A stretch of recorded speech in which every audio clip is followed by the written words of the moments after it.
ওটাই প্রবলেম হওয়ার কথা না, বাট ফার্দার যদি কোনো প্রবলেম হয় তো ওয়ান সেকেন্ড তোমরা কাজ করো, আমি রিসিভ করি। হ্যাঁ mister Kaushik, good morning. Good morning Meera madam. How can I help you? Survey শুরু করার কি কোনো প্ল্যান করা গেছে? আসলে সার্ভের রিপোর্টটা আমার একটু তাড়াতাড়ি দরকার। অ্যাকচুয়ালি এখনো সেইভাবে প্ল্যান করা হয়নি, বাট যদি তারা থাকে তাহলে আমি অন্য কাউকে দিয়ে। না না, আমরা চাই অপর্ণা ম্যাডামই কাজটা করুন, কেননা প্রেজেন্টেশনটা উনি ভালো হ্যান্ডেল করেছেন। আমার মনে হচ্ছে উনি বেশ সেন্সেবল। আমরা চাই উনি কাজটা করুন, অন্য কেউ না। যদি দু একদিন সময় লাগে ওটুকু আমরা অপেক্ষা করে নেব। হ্যালো, আপনি আছেন? হ্যালো। হ্যাঁ ঠিক আছে, অপর্ণাই যাবে আপনার সাথে সার্ভে করবো। ওকে, থ্যাংক ইউ।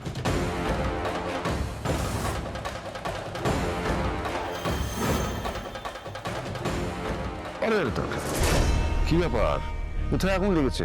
আমার মাথায় আগুন লেগেছে, তুমি এখন সরো এখান থেকে। ও তাহলে এই অগ্নুৎপাতটা কার উপর হবে বলে মনে হচ্ছে তোমার? কিঙ্কর, আমার না একদম এখন মুড নেই এসব শোনার। না না, মুডটা কেন নেই, কেন অফ, সেটাই তো জানতে চাইছি কারণটা। মিস্টার কৌশিক ফোন করেছিলেন। কৌশিক মানে? ও আমাদের রাজনন্দিনী শাড়ির ডিলার কৌশিক? হ্যাঁ, ব্যাপার? ওনার বক্তব্য এই সার্ভেটা অপর্ণাকে দিয়ে করাতে হবে। আর এদিকে কিন্তু বলছে হাতে সময় নেই, বাট অপর্ণার জন্য ওয়েটও করতে পারে। জাস্ট ভাবা কিঙ্কর, এত বছর ধরে আমি ডিসাইড করে এসেছি কে প্রেজেন্টেশন দেবে, কে সার্ভে করবে, কে রিপোর্ট করবে, আর এখন একজন ডিলার হয়ে আমাকে বলা দিচ্ছে কি করতে হবে।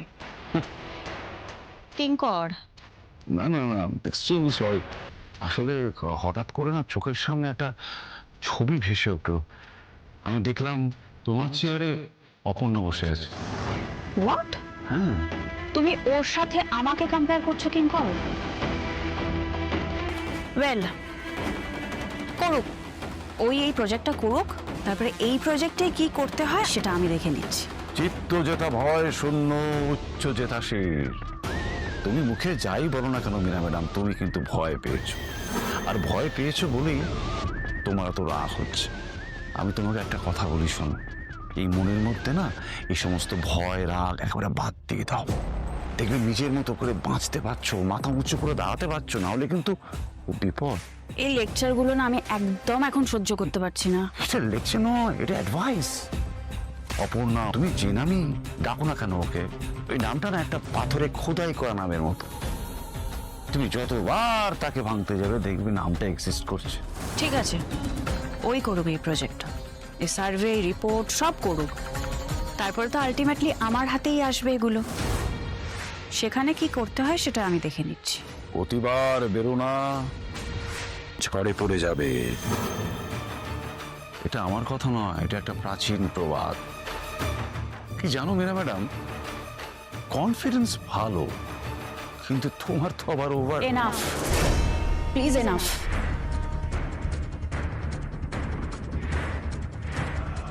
Enough is enough.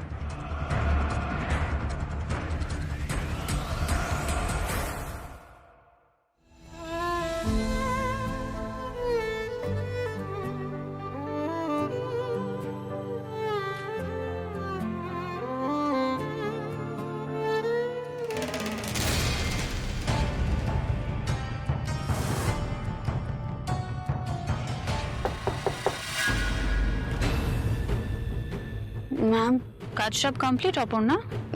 না না না ম্যাম। তাহলে নিজের হাতের দিকে এরকম হাঁ করে তাকিয়ে বসে আছো কেন? কাজগুলো কমপ্লিট করো। ম্যাম আমি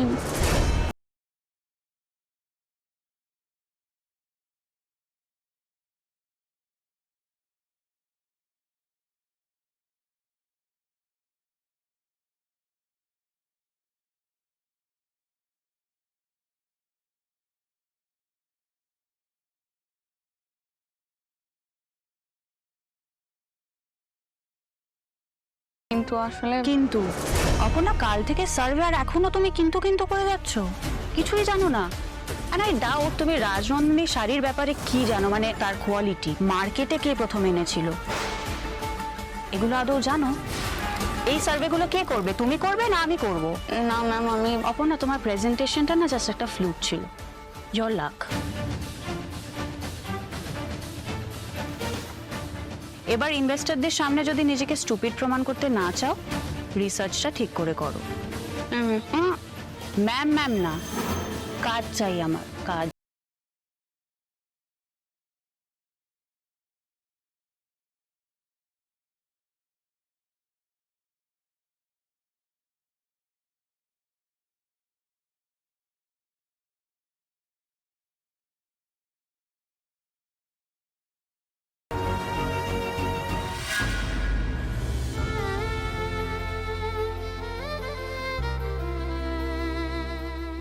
স্যার, আমার একটা হেল্প দরকার ছিল। বলো অপর্ণা, কি হেল্প করতে পারি আমি? মীরা ম্যাডাম তো আমাকে রাজনন্দিনী শাড়ির ব্যাপারে রিসার্চ করতে বললেন। আমার কিছু প্রশ্ন ছিল আর আমার মনে হয় আপনি এগুলো সব থেকে ভালো উত্তর দিতে পারবেন। যেটুকু যা জানি আমি তোমায় বলবো। আচ্ছা স্যার, বলছি রাজনন্দিনী শাড়ি কবে লঞ্চ হয়েছিল? তা প্রায় ধরো 49 বছর আগে। আচ্ছা আচ্ছা, প্রথমেই কি শাড়িটা মানুষজনদের পছন্দ হয়েছিল? শুধু পছন্দ নয় অপর্ণা, পুরো মার্কেট ছেয়ে গিয়েছিল এই রাজনন্দিনী শাড়ি। এই শাড়ি তো একটা ব্র্যান্ড হয়ে গিয়েছিল অল্প কিছুদিনের মধ্যেই। তবে কি জানো অপর্ণা, এই সবই আমার সব ভাষা জানা, আর এসব প্রশ্নের উত্তর ঠিকঠাক একজনই দিতে পারে। কি স্যার? আর্য স্যার।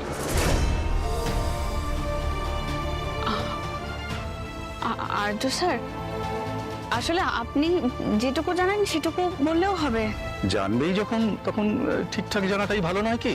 আমি বললে তোমার জানাটা অর্ধেক হবে।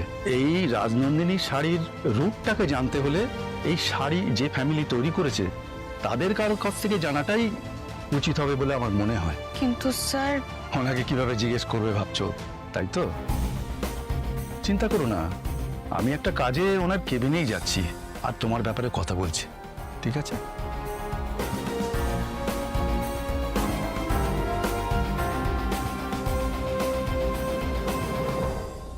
May I come in?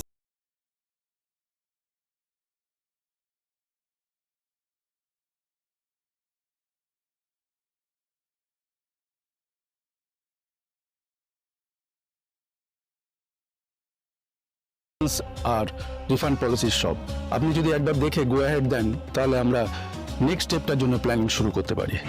ওকে আমি দেখে জানাচ্ছি। Thank you sir. স্যার, একটা ছোট্ট রিকোয়েস্ট ছিল।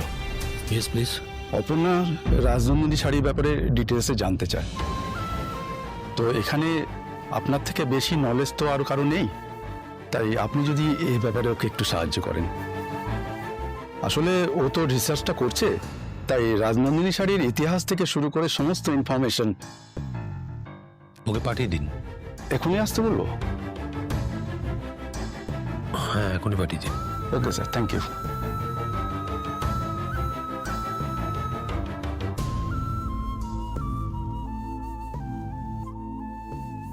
অপর্ণা, হ্যাঁ স্যার। আমি আর্য স্যারের সঙ্গে কথা বলেছি, উনি হেল্প করবেন তোমাকে। তুমি এখনই যাও, কথা বলে এসো। আর্য স্যার মানে আর্য স্যারের এত কিন্তু করছো কেন? আমি একবার বলতেই নিজে থেকেই যেতে বলেছেন তোমাকে। আর্য স্যার নিজে আমাকে যেতে বলেছে? এত ভাবছো কেন? চিন্তার কিচ্ছু নেই। আর্য স্যার কতটা হেল্পফুল তুমি তো জানো। এই রাজনন্দিনী শাড়ির ব্যাপারে তোমার যা কিছু হেল্প লাগবে উনি হেল্প করবেন। যাও।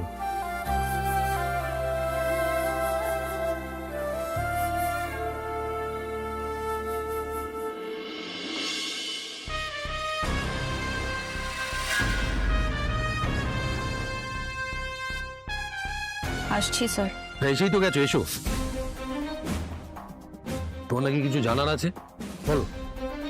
হ্যাঁ, রাজনন্দিনী শাড়ির ব্যাপারে একটা রিসার্চ করছি, তার জন্য একটা রিপোর্ট বানাতে হবে। মীরা ম্যাম বলেছেন। আপনার থেকে সেই কারণে একটু কিছু জানার ছিল। ভালো, সেটা তো তুমি নিজে এসেই বলতে পারতে, অন্য কাউকে পাঠালে কেন? না না স্যার, শরৎ স্যার নিজে এসেছিলেন। আমি দেখো অপর্ণা, এটা একটা কর্পোরেট অফিস, এখানে প্রফেশনালিজমটা সবার আগে। তোমার যদি কিছু জানার হয় তুমি নিজে আসবে, তোমার হয় অন্য কেউ আসবে কেন কথা বলতে? স্যার, দেখো অপর্ণা, তোমার তো বেশ কিছুদিন হয়ে গেল এখানে কাজ করছো, তাই না? এটা তোমার স্কুল নয়, কলেজ নয় যে তোমার হয়ে অন্য কেউ প্রক্সি দেবে। স্যার আমি আমি কি বলো, আমি কি? স্যার আমি সত্যি বুঝতে পারিনি। প্লিজ অপর্ণা, এতটা ইনোসেন্ট হওয়ার চেষ্টা করো না।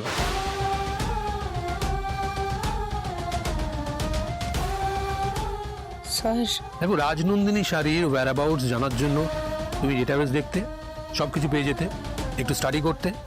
তা না করে তুমি আমার কাছে এলে আমার মুখ থেকে সব শুনবে বলে। ফাইন, আমি সবটা বলবো, কিন্তু আমি একটা জিনিস বুঝতে পারছি না, এর জন্য তুমি তোমার রিপ্রেজেন্টেটিভকে পাঠাবে কেন? স্যার আপনি পরপর নিজেই প্রশ্ন করে যাচ্ছেন, আমার উত্তর শোনার অপেক্ষা পর্যন্ত করছেন। নিজেই যদি কথা বলে যাবেন তাহলে আমাকে প্রশ্ন করার মানে কি?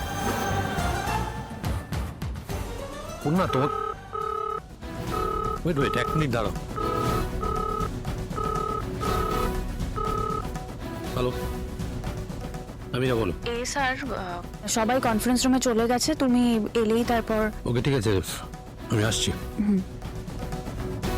ঠিক আছে, তুমি যাও।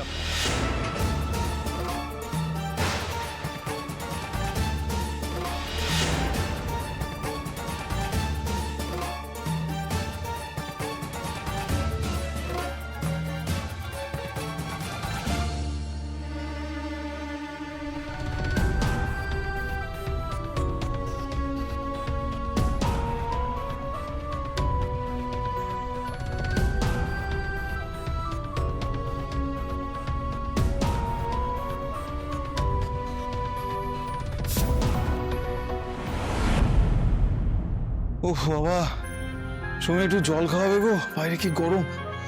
ওহ, আজকে কিন্তু খুব জুত করে টিফিন খেয়েছি বুঝলে। তোমার হাতের রান্না খেলে না একেবারে মন প্রাণ জুড়িয়ে যায়। আদিক্ষেতার শেষ নেই। সারা জীবন একই রান্না খেয়ে গেলে। তোমার মেয়ের কিন্তু খুব ডাঁট হয়েছে, আমি বলে দিলাম সতু। এত করে বললাম, কিছুতেই টিফিনটা নিয়ে গেল না। আরজু স্যার একটু বাড়ির খাবার খেতে ভালোবাসেন। তুমি এখন ওইসব নিয়ে ভেবে যাচ্ছ সুমি? না না, ও মতি গতি আমার ভালো লাগছে না। নিশ্চয়ই আরজু স্যারের সঙ্গে কিছু একটা বাঁধিয়েছে। কি যে বলো না, গুরুজন মানুষ, অপুর অফিসের মালিক, অপুকে কত স্নেহ করেন বলো তো। আরে ওনার কথা ছাড়ো, আমি তো আমার মেয়ের কথা বলছি। ওকে তো আমি হাড়ে হাড়ে চিনি না, নিশ্চয়ই একটা ঝগড়া টগড়া কিছু করেছে। এই শোনো না, তোমাকে একটা কাজ বলবো, করতে পারবে? এরকম করে বললে আমি তো তোমার জন্য আকাশের চাঁদ পেড়ে আনতে পারি সুমিরানি। এটা করো না। আচ্ছা বলো বেশ, না। বলো বলো বলো। ওই অপু ফিরলে ওকে একটু মিষ্টি করে জিজ্ঞাসা করবে যে কি হয়েছে। করবে তো? ঠিক আছে। ঠিক আছে, কিন্তু কিন্তু তোকে চাস। এই দেখ অপু, আরে এক্ষুনি তোর কথাই আমরা বলছিলাম আর তুই চলে এলি।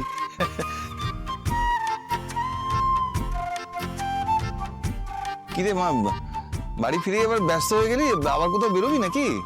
না, কালকে রাজনন্দিনী শাড়ির ওপর একটা সার্ভে আছে, তার জন্য একটু পড়াশোনা করতে হবে। ও বাবা, এই তো অফিস থেকে ফিরলি, আবার অফিসের কাজ নিয়ে বসে পড়বি? তো কি অফিস কি আলাদা করে পয়সা দেবে নাকি রে এর জন্য?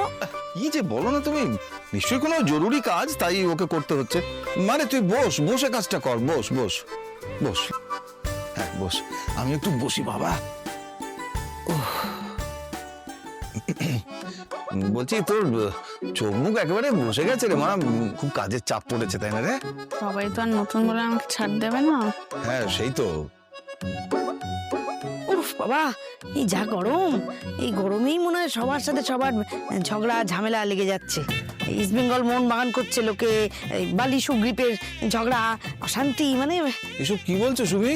ই আর ঝগড়া ঝগড়া। হ্যাঁ ঝগড়া ঝগড়া ঝগড়া ঝামেলা এসব তো জীবনের অঙ্গ, লেগেই থাকে। হ্যাঁ হয়, আবার মিটেও যায়। কি ব্যাপার বলো তো, তোমরা ঠিক কি বলতে চাইছো? না বলছি যে ওই সার্ভে আছে বললি তো, কালকে কোথায় সার্ভে আছে মা? এটা তো ডিলাররা ঠিক করবে, আমি জানি না। ও, এই কালকে কিন্তু খুব গরম পড়বে বুঝলি মা, খবরে বলছিল একটু বেশি করে খাবার জল টল সাথে করে নিয়ে যাস। আচ্ছা বাবা, আমার একটা প্রশ্ন আছে। কি রে? আমাকে একটু বলো তো, এই রাজনন্দিনী শাড়ির ব্যবসা কেমন এখন? ভালো, খুব ভালো। সারা বছর ধরেই রাজনন্দিনী শাড়ির সেল একেবারে খুব ভালো থাকে। আসলে অন্য কোনো শাড়ি তো এর ধারে পাশে আসতে পারে না তাই না? হ্যাঁ রে মা, বলছি এই ব্যাপারে তোকে সবচেয়ে ভালো সাহায্য করতে পারবে তো আরজু স্যার।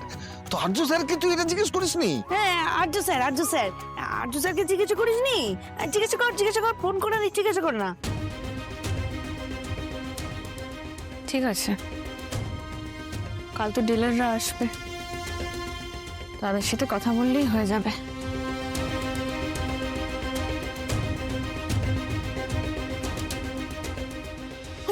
না মানে দেখ বসো, একদম একদম একদম কোনো কিচ্ছু পারো না একদম। আমি তো শুরু করেছিলাম। এটাকে শুরু করা বলে?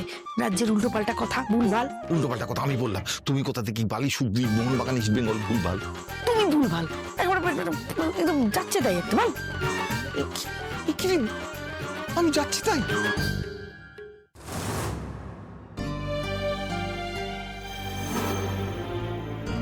কিরে, বেরোবি না? বেরোবো কোথায়? কোথায় মানে? কটা বাজে এক খিদে পাইনি? তুই খেয়েছিস কিঙ্কর?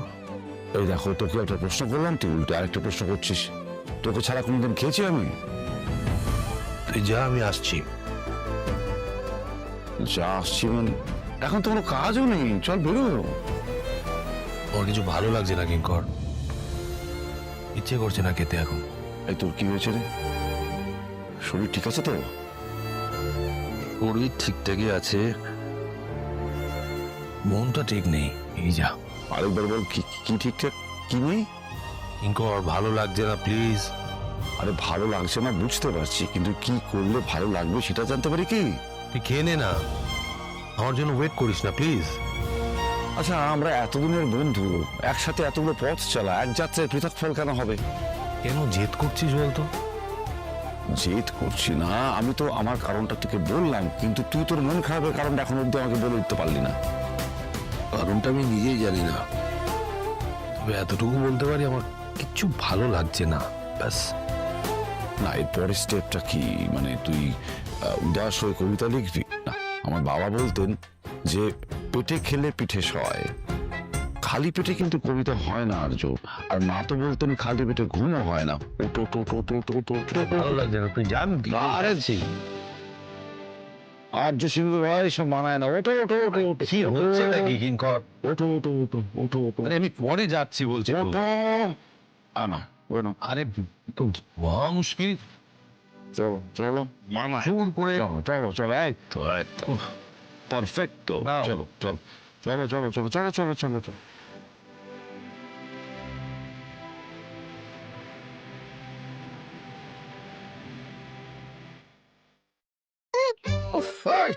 আর কামড়া নেই, রক্ত চোষার দল সব মশাকে মেরে বাবারে বাবা, কি আমাকেও তো মেরে দেবে তার সঙ্গে।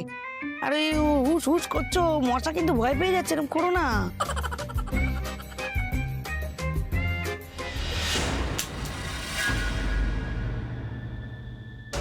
এই কি হচ্ছে? পায়ে লাগেনি তো রে? আরে ছোড়াছুড়ি নিয়ে কাজ করছিস, একটু সাবধানে করবি তো। মন কোথায় থাকে রে তোর? অপু, নিশ্চয়ই অফিসে কোনো গন্ডগোল পাকিয়েছিস না? সুমি থাক না। না না, থাকবে কেন গো, থাকবে কেন? আমি তো এটা অনেকদিন ধরে দেখছি, কিছু তো একটা হয়েছেই। আমাকে কিন্তু সত্যিটা তোকে বলতেই হবে আজকে অপু। একটা কথার উত্তর দিচ্ছে না, বিরাট তালেবর হয়ে গেছো। আজকে যদি না বলেছিস তোকে না।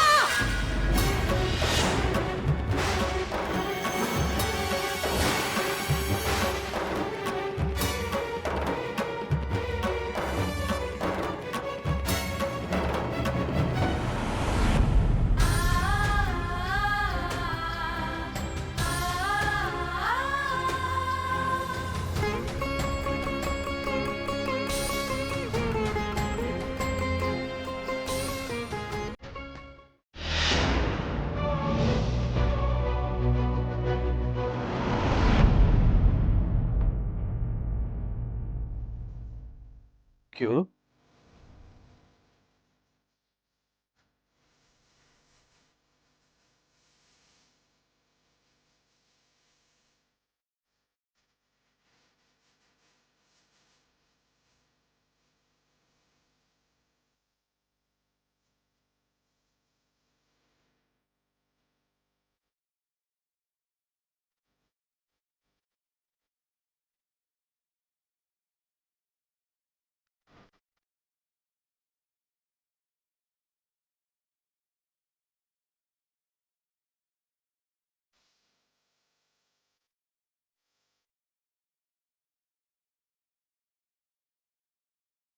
রজ্জুতে সর্পভ্রম।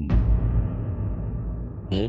এটা তো ডাইনিং টেবিল নয়, এটা অপর্ণা বসুর ডেস্ক। তুই এই ডেস্কের জন্য বা এই টেবিলের জন্য নিজের ডাইনিং টেবিলটা ভুলে গেছিস। গড, তুই যেটা ভাবছিস তেমনটা নয়। তার মানে তুই জানিস আমি কি ভাবছি? God please. কেন প্লিজ? কিসের জন্য প্লিজ আর্য? দিনের পর দিন চোখের সামনে আমি দেখতে পাচ্ছি তুই পাল্টে যাচ্ছিস। তোর তোর জীবনে নতুন কিছু আসছে। নতুন? নতুন আবার কিসে? আচ্ছা একটা কথা আমাকে বল তো, কোনোদিন এরকম হয়েছে যে আমরা কোনোদিন ডিনার স্কিপ করেছি, যেটা আমরা একসাথে করি? এই এতদিন ঝড় ঝঞ্ঝা বৃষ্টি বা কারোর জন্য কিছুর জন্য আমাদের মধ্যে কোনো কিছু বদলেছে? না, বদলায়নি। দেখ আর্য, আমি তোকে সবার থেকে ভালো চিনি। তোর চারপাশে অনেক মেয়ে এসেছে গেছে, ঠিক কাউকে পাত্তা দিসনি, সেটাও আমি জানি। কিন্তু এখন কি করছিস? তোর কাজে মন নেই, সময়ের কোনো হিসেব নেই, খিদে তৃষ্ণা কিচ্ছু নেই। কি আর্য, আমার দিকে তাকা, লুক অ্যাট মি। আর্য, আর্য, কি হচ্ছেটা কি কিঙ্কর? কি হচ্ছেটা কি মানে? চিন্তা করছি, তোর জন্য চিন্তা করছি আর্য। চোখের তলাটা দেখেছিস, কালি পড়ে গেছে। ঘুমোচ্ছিস না?